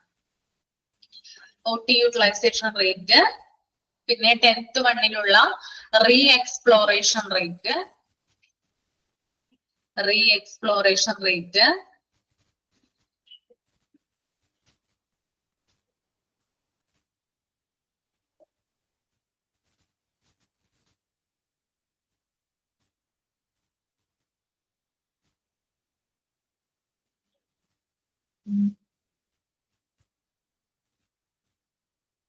percentage of unfavorable anesthesia events.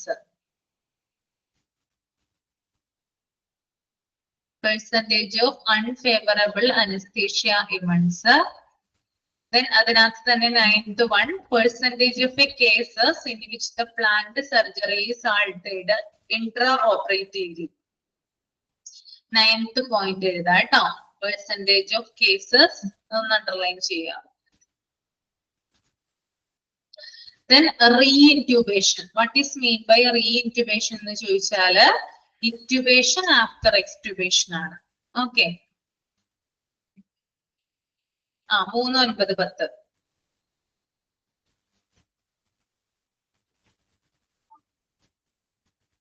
Then what is mean by sentinel event? 11 ഉണ്ടല്ലോ. 11 ഒരു മിനിറ്റ്. 11 ഉണ്ട്. സെന്റിനൽ ഇവന്റ് കേട്ടോ. നഴ്സിംഗ് ഡിപ്പാർട്ട്മെന്റില് what is mean by sentinel event?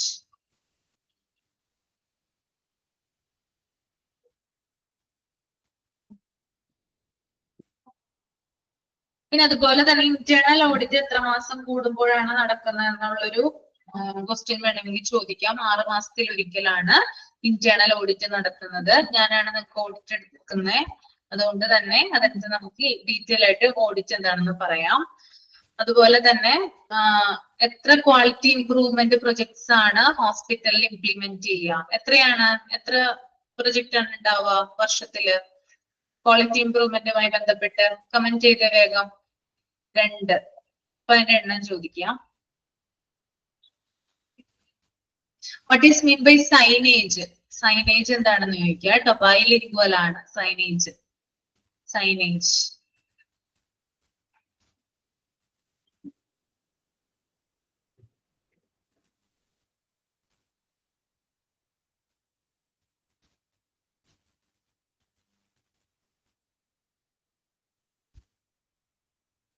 Okay, അത്രയും മതി കേട്ടോ.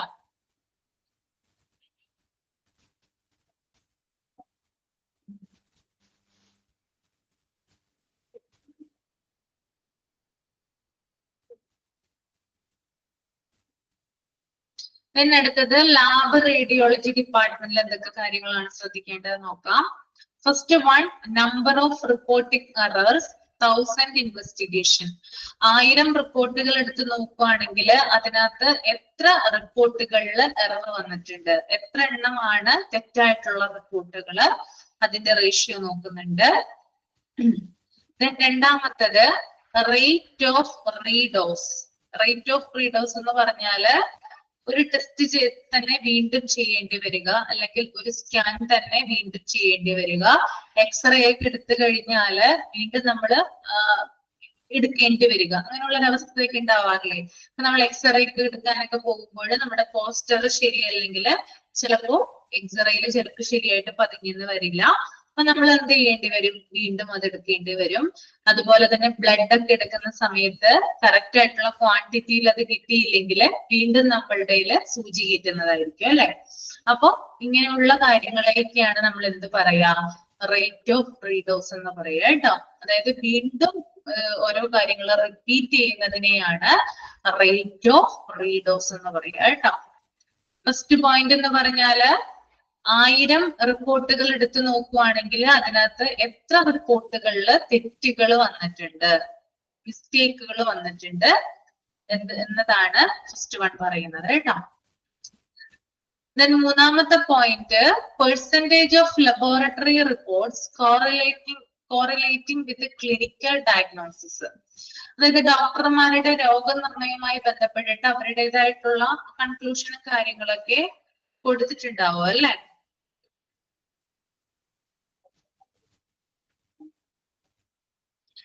അതായത് ഡോക്ടർമാർ ഒരു പേഷ്യന്റിനെ കൺസൾട്ട് ചെയ്തിട്ട് ഇന്ന രോഗമാണെന്ന് എന്താ പറയാ ഒരു ഡൗട്ട് പോലെ ചിലപ്പോ അതിനകത്ത് എഴുതിയിട്ടുണ്ടാവാം. ഇന്നതിന് എന്താ പറയാ അഡ്വൈസ് ചെയ്യുന്നു, അല്ലെങ്കിൽ ഇന്നതാണ് എന്നുള്ളൊരു നിഗമനത്തില് ഡോക്ടേഴ്സ് എത്തിയിട്ടുണ്ടാവാം.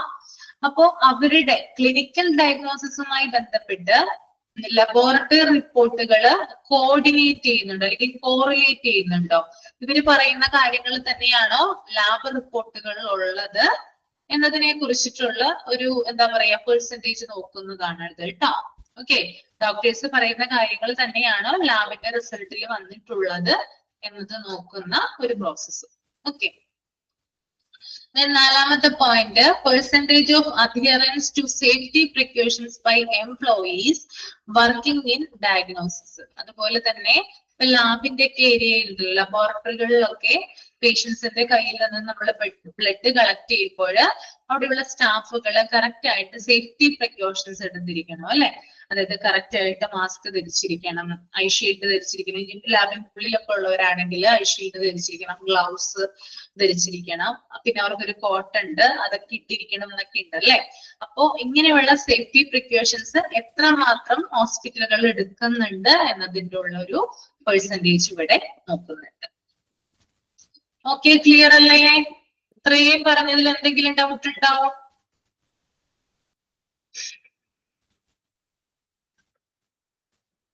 ഓക്കെ, അപ്പൊ നമുക്ക് ഇനി ഫാർമസി ഒന്ന് നോക്കാം. ഫാർമസി ഒന്ന് ജസ്റ്റ് ഒന്ന് വായിക്കും കേട്ടോ. ഇമ്പോർട്ടന്റ് റേറ്റ് ഓഫ് റീഡോസ് ആണ്. റിപ്പീറ്റ് ചെയ്യാന്നുള്ളതാണ് റീഡോസിന്റെ മീനിങ് വരുന്നത് കേട്ടോ. റീഡോസ്.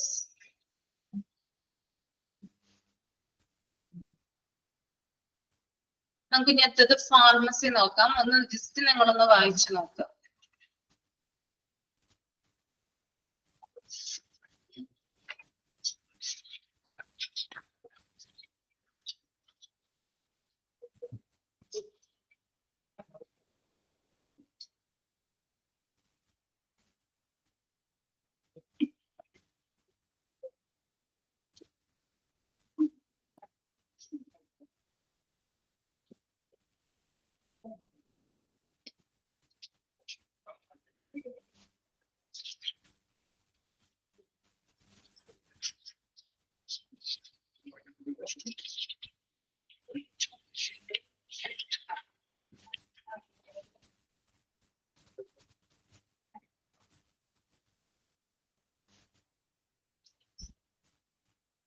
ഓക്കെ, ഫാർമസിയിൽ എന്തൊക്കെ കാര്യങ്ങളാണ് ശ്രദ്ധിക്കേണ്ടത് നോക്കാം. ക്ലിനിക്കൽ ഫാർമസിസ്റ്റ് ആണ് കേട്ടോ.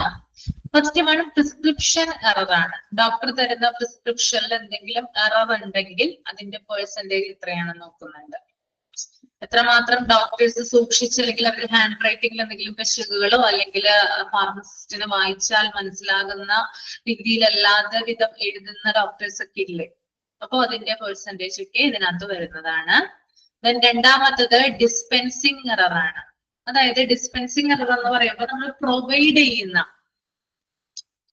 പ്രൊവൈഡ് ചെയ്യുന്നതിൽ എന്തെങ്കിലും എറർ സംഭവിക്കുന്നുണ്ടോ എന്നാണ് ചെക്ക് ചെയ്യുന്നത്. പ്രൊവൈഡ് ചെയ്യാന്ന് ഉദ്ദേശിക്കുന്ന ഇവിടെ നമ്മള് ഫാർമസിയിൽ നിന്ന് മരുന്നൊക്കെ നമ്മൾക്ക് കിട്ടില്ലേ, കിട്ടുമ്പോൾ ചിലപ്പോ ഡോക്ടർ എഴുതുന്നത് ഇന്ന മരുന്ന് 1 വീതം 3 നേരം കഴിക്കണമെന്നായിരിക്കും, അല്ലെങ്കിൽ 1 വീതം 2 നേരം കഴിക്കണം എന്നൊക്കെ എഴുതിയിട്ടുണ്ടാവുമല്ലോ.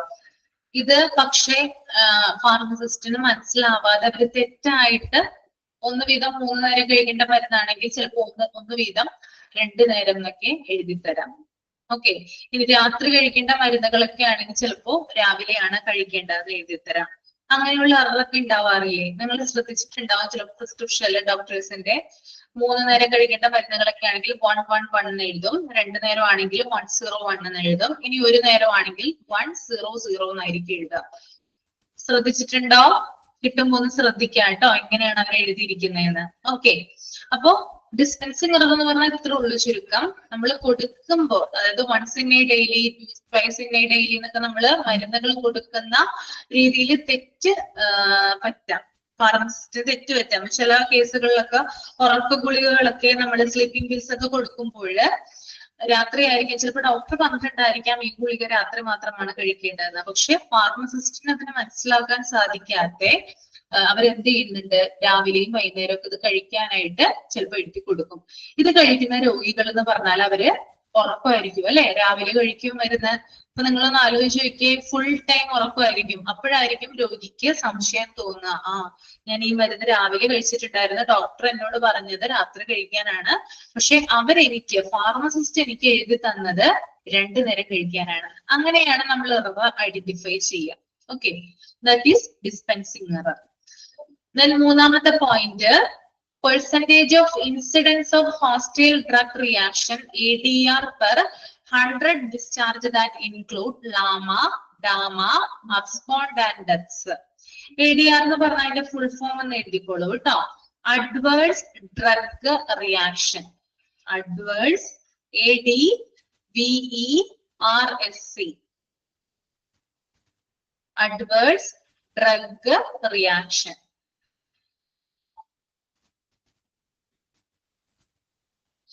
നമ്മൾ നേരത്തെ കഴിഞ്ഞ മുമ്പത്തെ മൊഡ്യൂളിൽ പഠിച്ചതാണ്, ലാമ ഡാമ ഒക്കെ നമ്മൾ പഠിച്ചതായിരുന്നു അല്ലെ. അതിനകത്ത് അവിടെ നിന്ന് പോകുന്ന, അതായത് ലാമ പേഷ്യൻസിനായിക്കോട്ടെ ഡാമയ്ക്ക് ആയിക്കോട്ടെ, ഇനി ഒളിച്ചോടി പോകുന്ന അബ്സ്കോണ്ട് ആയിട്ടുള്ള പേഷ്യൻസ്, ഡെത്ത് ആയിട്ടുള്ള പേഷ്യൻസ്, ഇങ്ങനെയുള്ള പേഷ്യൻസിൽ എത്ര പേർക്ക് ഡ്രഗ് റിയാക്ഷൻ വരുന്നുണ്ട്, മരുന്നുകളോട് റിയാക്ഷൻ വരുന്നുണ്ട്. അതായത് ചെറിയ രീതിയിലുള്ള റിയാക്ഷൻ ആയിരിക്കില്ല, ചിലപ്പോ വലിയ രീതിയിലുള്ള റിയാക്ഷൻ ആയിരിക്കും ഉണ്ടായിരിക്കുക. ചിലപ്പോ ആ മരുന്നിന്റെ ഒരു റിയാക്ഷൻ മൂലമായിരിക്കും ചിലപ്പോ ആ പേഷ്യന്റ് ചിലപ്പോ അവിടെ നിന്ന് ഡിസ്ചാർജ് വാങ്ങി പോയിട്ടുണ്ടാവുക. ചില പേഷ്യൻസ് ഡെത്ത് ആയിട്ടുണ്ടാവും, ചിലവര് അവിടെ നിന്ന് ചാടിപ്പോയിട്ടുണ്ടാവും. അപ്പൊ മരുന്നിന്റെ റിയാക്ഷൻ എത്രത്തോളം അപകടകരമാണെന്ന് നമുക്ക് ഇത് വായിച്ചാൽ തന്നെ മനസ്സിലാവും അല്ലെ. അതിനെയാണ് അഡ്വേഴ്സ് ഡ്രഗ് റിയാക്ഷൻ എന്ന് പറയുന്നത് കേട്ടോ. ഓക്കെ, അപ്പൊ നമുക്ക് ഇത്രയും ഇന്ന് എടുത്താൽ മതി.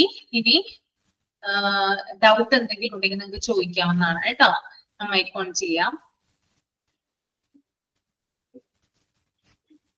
നിയർ മിസ്സസ് എന്ന് പറഞ്ഞാലേ നമ്മള് തെറ്റായിട്ടുള്ള ഒരു കാര്യം പേഷ്യന്റിൽ എത്തുന്നതിന് മുമ്പായിട്ട് അതിനെ ഐഡന്റിഫൈ ചെയ്യുന്നതിനെയാണ് നിയർ മിസ്സസ് എന്ന് പറയുന്നത്. ഇതിലൂടെ വലിയ അപകടങ്ങളെ നമുക്ക് ഒഴിവാക്കാനായിട്ട് സാധിക്കും. ഞാൻ പറഞ്ഞു, ഫാർമസിയിൽ നമ്മൾ പോയി കഴിഞ്ഞാല് നമ്മളൊരു ഡോക്ടറിന്റെ ഒരു പ്രിസ്ക്രിപ്ഷൻ കൊടുക്കുകയാണ്. അതുമായിട്ട് അവര് ഫാർമസിസ്റ്റ് നേരെ സ്റ്റോറിലേക്ക് പോകുന്നു, മരുന്ന് എടുത്തുകൊണ്ട് വരുന്നു. മരുന്ന് എടുത്ത് തരുന്നതിന് മുമ്പായിട്ട് അവരൊന്ന് നോക്കും, ഈ മരുന്നും അതുപോലെ തന്നെ പ്രിസ്ക്രിപ്ഷനും ഒന്ന് ചെക്ക് ചെയ്യും, കറക്റ്റ് ആയിട്ടുള്ള മരുന്നാണോ, ഡോസേജ് ഒക്കെ കറക്റ്റ് ആണോ എന്ന് ചെക്ക് ചെയ്യാറുണ്ട്. എന്നിട്ടേ നമുക്കത് തരുള്ളൂ.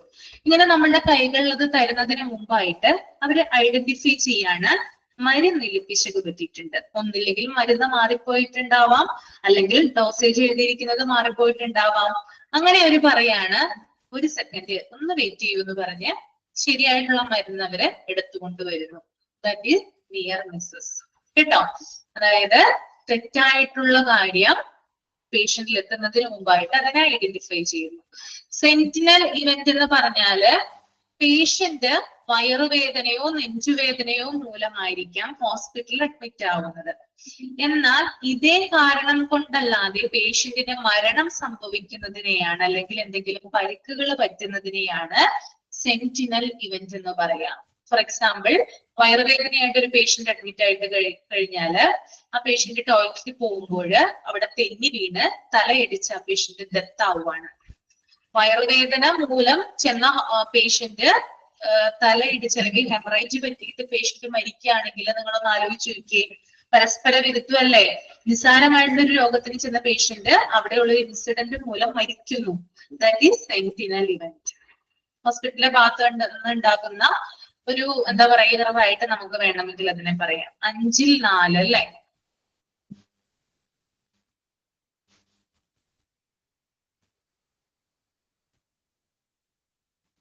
അതായത് നമ്മൾക്ക് ലാബിലൊക്കെ ലബോറട്ടറികളിലൊക്കെ നമുക്ക് കാണാറില്ലേ, സ്റ്റാഫുകൾ ബ്ലഡ് ഒക്കെ എടുക്കുന്നതിന് മുമ്പായിട്ട് ശരിയായിട്ട് ഗ്ലൗസ് ഒക്കെ ധരിച്ചിട്ടുണ്ടാകും, ശരിയായിട്ട് മാസ്ക് ഒക്കെ വെയർ ചെയ്തിട്ടുണ്ടാകും. അപ്പൊ അതിനെയാണ് നമ്മൾ സേഫ്റ്റി പ്രിക്കോഷൻസ് എന്ന് പറയാം.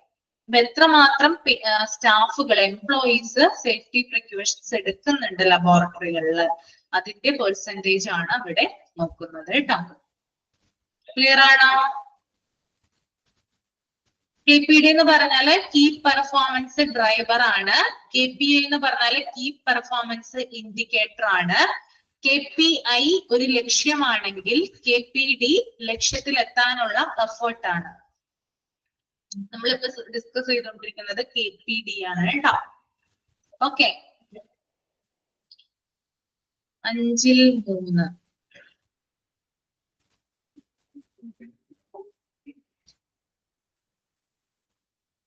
അതായത് ഡോക്ടറുടെ ക്ലിനിക്കൽ ഡയഗ്നോസുമായി ഡോക്ടറുടെ റിപ്പോർട്ടുകള് ലബോറട്ടറി റിപ്പോർട്ടുകളുമായിട്ട് കോറിലേറ്റ് ചെയ്യുന്നുണ്ടോ, സിമിലർ ആവുന്നുണ്ടോ, ഏകദേശം ഒരുപോലെ വരുന്നുണ്ടോ? ഡോക്ടറുടെ ഡയഗ്നോസിസും ലാബിൽ നിന്ന് വരുന്ന റിസൾട്ടുകളും ഏകദേശം കോറിലേറ്റ് ചെയ്ത് വരുന്നുണ്ടോ എന്നാണ് അവിടെ പറയുന്നത്. ഓക്കെ, 4th 3rd പോയിന്റ് ഒന്നുകൂടി. 4th unfavourable anaesthesia events. ഞാനൊരു മൂവി പറഞ്ഞായിരുന്നു, മർസൽ. ആ മൂവിയില് അതിനകത്ത് ആക്ട്രസ് കാണിക്കുന്ന ഒരു റിയാക്ഷൻ ഉണ്ട്, അതിനെയാണ് അൺഫേവറബിൾ അനസ്തേഷ്യ ഇവന്റ്സ് എന്ന് പറയുന്നത്. അനസ്തേഷ്യ കൊടുക്കുന്നത് മൂലം നമ്മുടെ ബോഡിയിൽ ഉണ്ടാകുന്ന അസാധാരണമായിട്ടുള്ള റിയാക്ഷനെയാണ് അൺഫേവറബിൾ അനസ്തേഷ്യ ഇവന്റ്സ് എന്ന് പറയുന്നത്.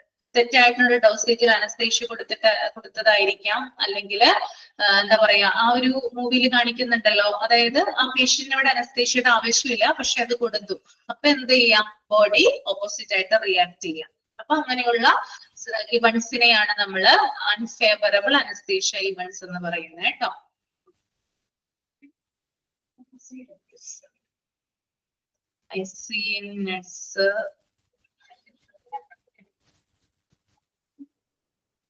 ICNS ഏതാ മോളെ point?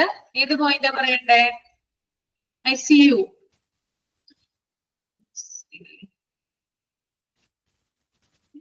9th point. Central line associated bloodstream infection. അതായത് നമുക്ക് ഇൻഫെക്ഷൻസ് ഒക്കെ ഉണ്ടാവല്ലോ, ബ്ലഡിൽ നിന്നൊക്കെ ഇൻഫെക്ഷൻസ് കാര്യങ്ങളൊക്കെ വരില്ലേ, അതിനെയാണ് അവിടെ പറയുന്നത് കേട്ടോ, ബ്ലഡ് വഴി ഉണ്ടാകുന്ന ഇൻഫെക്ഷൻസ്. ഫോർ എക്സാമ്പിൾ, ഇപ്പൊ കാനുവലൊക്കെ കുത്തി കഴിയുമ്പോൾ എന്താ പറയാ, നമ്മുടെ ബോഡിയിലുള്ള എന്തെങ്കിലും ഇൻഫെക്ഷൻസ് നമ്മുടെ കാനുവല അല്ലെങ്കിൽ നമ്മുടെ വെയിലോട്ട് നേരെ കയറുന്ന ഒരു അവസ്ഥയൊക്കെ ഉണ്ടാവാറുണ്ട്. അതിന് നമുക്ക് ബ്ലഡ് സ്ട്രീം ഇൻഫെക്ഷൻ ആയിട്ട് താരതമ്യം ചെയ്യാവുന്നതാണ് കേട്ടോ. ഓക്കെ, ക്ലിയർ ആണോ? ഇനി ഡൗട്ട് ഉണ്ടോ ആർക്കെങ്കിലും?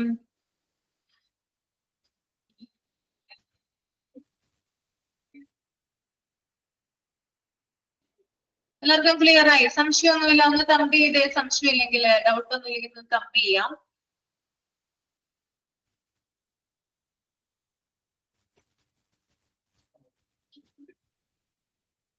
ഓക്കെ, വൈൻഡ് അപ്പ് ചെയ്യാൻ കേട്ടോ. Okay, thank you.